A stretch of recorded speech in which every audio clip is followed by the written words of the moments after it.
नांदेडमध्ये ठाकरे सेना संपर्क प्रमुख बबन थोरातांच्या फोटोला काळं फासण्यात आलंय।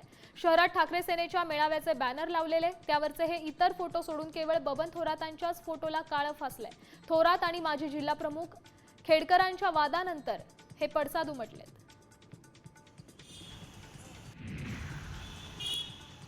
जालन्यात देऊळगाव राजा रोडवर एका व्यक्तीला चाकूचा धाक दाखवून लुटणाऱ्या दोघांना पोलिसांनी अटक केली आहे। त्यांच्याकडून जवळपास 27,000चा मुद्देमाल जप्त केला।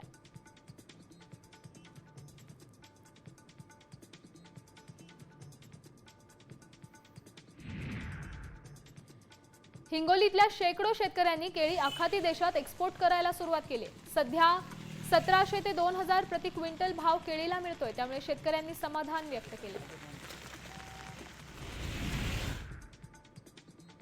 धाराशिवच्या वाशीमध्ये पवनचक्की कंपनी विरोधात शेतकरी आक्रमक झाले। कंपनीने त्यांना योग्य मोबदला दिला नाही, त्यामुळे 26 जुलैपासून शेतकऱ्यांनी जिल्हाधिकारी कार्यालयासमोर आंदोलनाचा इशारा दिला।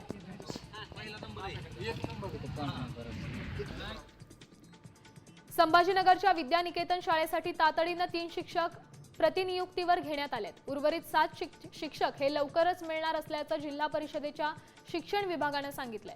6वी ते 10वी या 5 वर्गासाठी केवळ 2च शिक्षक उपलब्ध असल्यामुळे विद्यार्थ्यांचे शैक्षणिक नुकसान होत असल्याची बातमी साम टीव्हीने दाखवली होती।